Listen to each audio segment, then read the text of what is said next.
Hello anime lovers, स्वागत है आपका अपने एनिमे एक्सप्लेन चैनल पर। तो कहानी की शुरुआत में कुछ लोग कह रहे होते हैं, उस आइलैंड से सिर्फ तुम ही लौटे हो, तो बताओ हमें वहाँ पर क्या हुआ था। बंदा बोलता है, अच्छा ठीक है, मैं तुम्हें बताना शुरू करता हूँ। हम लोग इमॉर्टल होने के लिए अमृता को पाने के लिए उस आइसलैंड पर गए थे और हरूबू जो कि किलर है उसे मॉन्स्टर ने मार दिया और मैं अपने मिशन को पूरा किए बिना वापस लौट गया। मैं किसी तरह यहाँ अपने घर वापस आ गया और मुझे लगता है कि वो आइसलैंड इस दुनिया का है ही नहीं। तभी एक बंदा बोलता है, तो क्या तुम्हें ये बात घुमा फिरा करके कहना जरूरी था? तभी वहाँ दूसरा बंदा बोलता है, इसके लिए मैं आपसे माफी मांगता हूँ। बंदा बोलता है, अच्छा ठीक है, मैं इसे माफ करता हूँ। तो अब आगे हम देखते हैं कि वो दोनों बाहर आ जाते हैं। तभी पीछे से वो बंदा बोलता है, तुमने वहाँ पर हद पार कर दी थी। तभी सामने वाला बंदा बोलता है, लेकिन लगभग सब कुछ ठीक हो गया है। मेरा मतलब था कि मैं भी इसको लेकर ज्यादा बर्दाश्त नहीं कर सकता। वो बंदा बोलता है, अगर ऐसी बात है तो इसके लिए मुझे माफ कर देना। पर तभी वहाँ एक बंदा बोलता है, आखिर हम इसका क्या करने वाले हैं? तभी वो समुराई बोलता है, अगर उन लोगों ने ये चीज देख ली होती तो वे समझ जाते कि आइसलैंड कितना ज्यादा खतरनाक है। और भाई हम देखते हैं कि उसने एक मॉन्स्टर का सिर काट के लाया होता है। तभी एक समुराई उस मॉन्स्टर को छूने की कोशिश करता है।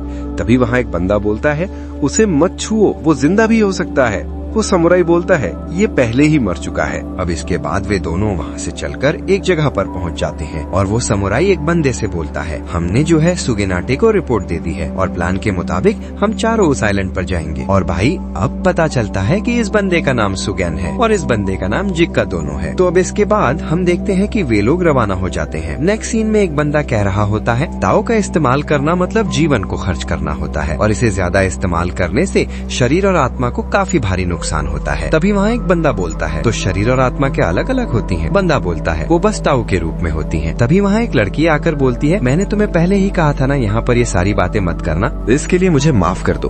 अब आगे वे लोग एक तालाब के पास आ जाते हैं। तभी वो लड़की बोलती है, तो रिन हम यहाँ पे प्रैक्टिस करने के लिए तैयार है।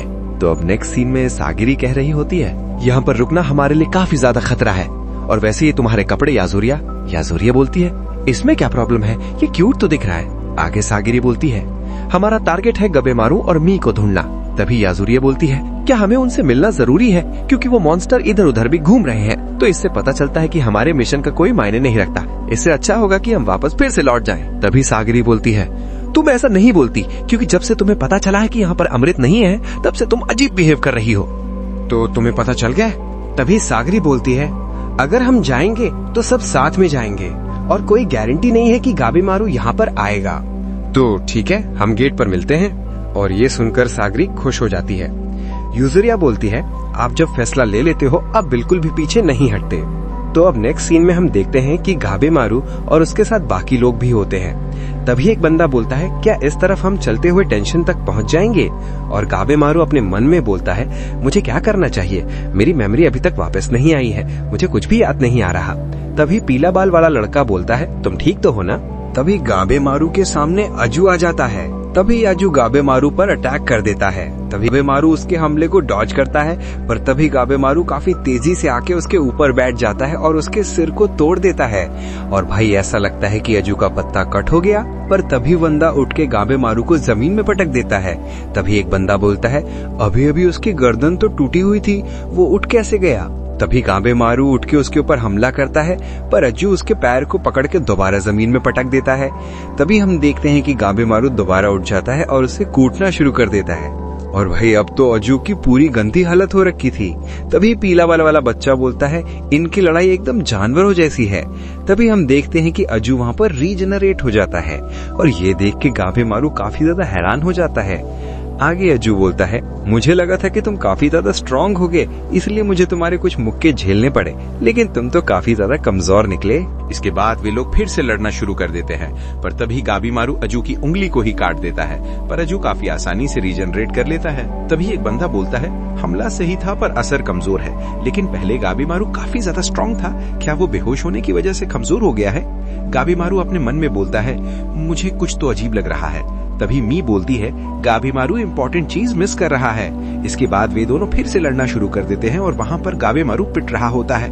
तभी अजू अपने ब्रदर से बोलता है, तुम उन्हें जाकर खत्म करो। इसके बाद वो बंदा उन लोगों पर हमला करने के लिए जा रहा होता है, पर तभी आसिमोन उसके तलवार को पकड़ लेता है। तभी आसिमोन बोलता है, तुमने मेरे ऊपर इसलिए हमला किया क्योंकि मेरा एक हाथ नहीं है। तभी आसिमोन उसे पकड़ते हुए बोलता है, तुम मुझे कमजोर सोचने की बिल्कुल भी कोशिश मत करना। और तभी उसे उठा के जमीन में पटक देता है। साइमन बोलता है, मैं तुमसे बिना तलवार के भी लड़ सकता हूँ। और आगे साइमन चिल्लाते हुए बोलता है, जो मुझे कमजोर समझेगा वो अपना हाथ पैर खोएगा। फिर भी बंदा नहीं रुकता और वो दोबारा हमला करता है, पर आसिमोन अपने पैर से ही उसके तलवार को रोक लेता है। साइमन बोलता है, मुझे लगता है कि तुम तलवार काफी तेज चलाते हो, पर मुझे लगता है कि अभी तुम्हारा चाल बिल्कुल भी सही नहीं है। कहीं ऐसा नहीं कि तुम्हारे पास हुनर होने के बाद भी तुम लापरवाह हो गए। पर वो फिर से उसके साथ लड़ने के लिए तैयार हो जाता है। तभी वो बंदा चिल्लाते हुए बोलता है, दोषी उस लड़की को जाकर खत्म करो। तभी पीला बाल वाला लड़का बोलता है, अगर तुम मरना नहीं चाहते तो पीछे रहो। इसके बाद हमें फिर से फाइट का सीन दिखाया जाता है। तभी वहाँ पर अजू गाबीमारू को काफी खतरनाक तरीके से मारता है और अचानक से उसकी आंखें बंद हो जाती हैं। पर तभी अचानक से गाबीमारू के बॉडी में आग फैलने लगती है। अजू बोलता है, तो यही तुम्हारा लास्ट ऑप्शन है और तुम खुद को ही बर्बाद कर रहे हो। मैं तुम्हारी ये इच्छा पूरी करूंगा। तभी हम देखते हैं कि गाबीमारू उसके ऊपर जाकर बैठ जाता है और उसके ऊपर लगातार मुक्के बरसा रहा होता है।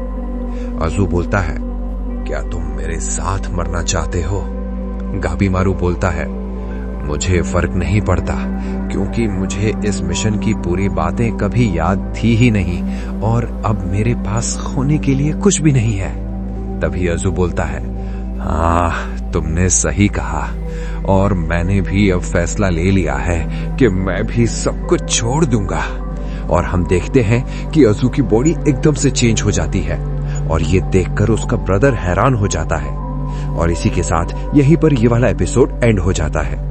तो दोस्तों, अगले एपिसोड में क्या होगा कमेंट करके जरूर बताना और चैनल को सब्सक्राइब करना ना भूलना। मिलते हैं अगले वीडियो में। Good bye.